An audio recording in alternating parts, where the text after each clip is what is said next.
Good morning, and like the title says, I'd rather have a Tiffany than a Epiphany, and I don't think I've met many Tiffany's. If I have, it's been a long time.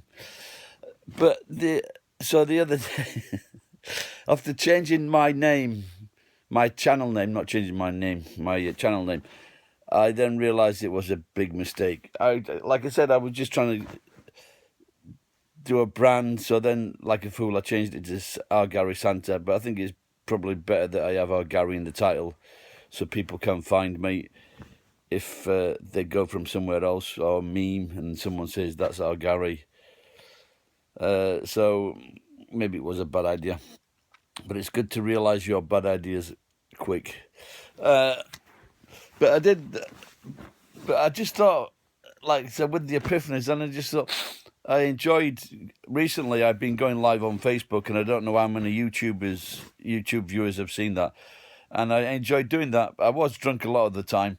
I was in a restaurant, and I was I just switched on, and I was just chatting to people, and quite a few people. Like give Reggie Cook a shout out there, a lawyer in the Midwest, and he says he's thinking of coming to Japan, and I've got other people that were Charles Zeroni, maybe he's on his way to Japan, and so a lot of people have been mentioning that they want to come back to Japan after seeing my videos, and I think that's good. It's like reminding people of what Japan like, or what was Japan like when they were here, and also for people that have never been here, giving them a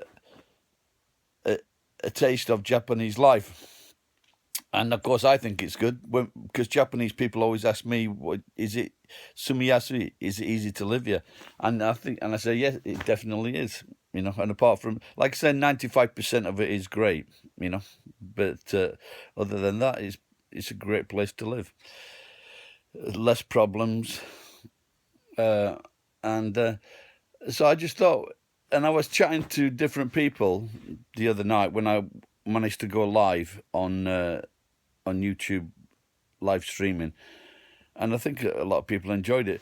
But I was just thinking whether I should do it at different times, to catch different people. Like, so most of my viewers are in America, and I was just thinking whether to do, like, I don't know if it's possible for me to do like early morning shows so they can see it in the evening or late at night. But if I could, like I said, but I need 10,000 viewers to get to that 10,000 where I can go live. Otherwise, I've got to do I've got to do it from home, and I'm not sure if I can.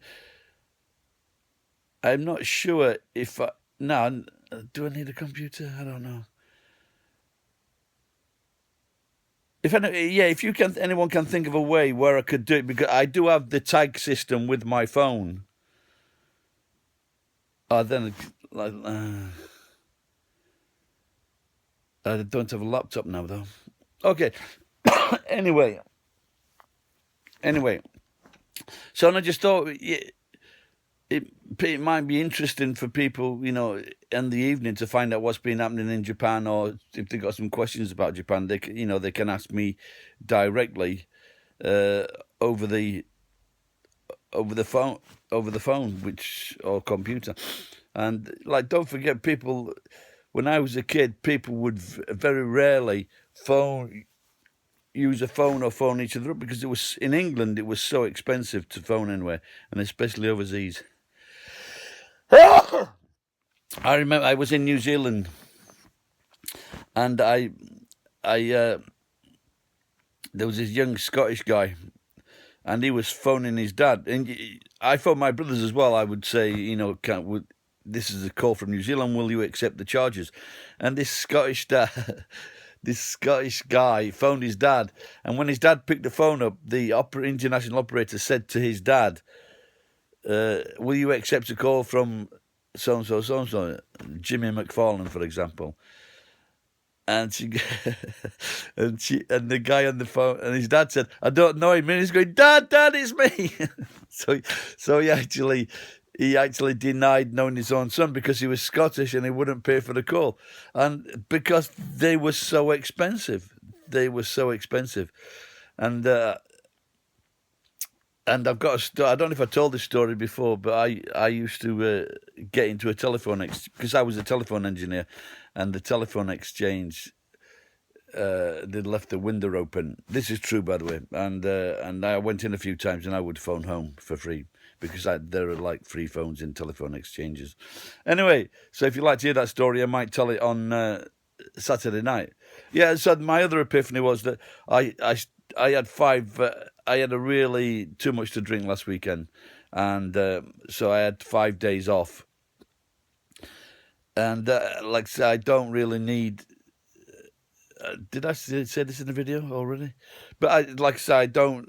You know, I'm not to the extent I like drink, and I drink it more out of habit, and. But I think maybe it'd be better if I like really cut down on the drinking. You know, not just like one a day, but I thought it was a good idea. You know, just to cut it out totally.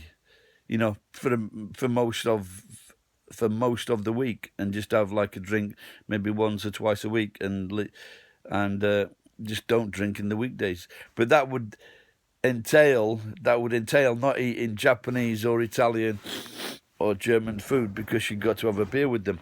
So I've got to like stick with English food or sandwiches, and because like especially with I could have curries as well. You don't really need to have a beer with a curry.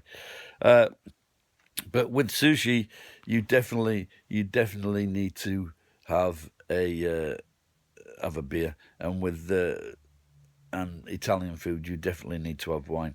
So maybe I will have to cut those out. Anyway, so I've changed my name again to see if that gets any.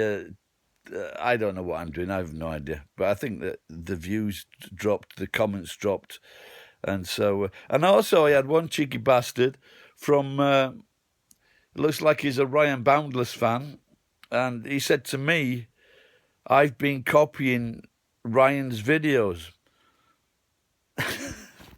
I've got like fucking nearly 4,000 videos.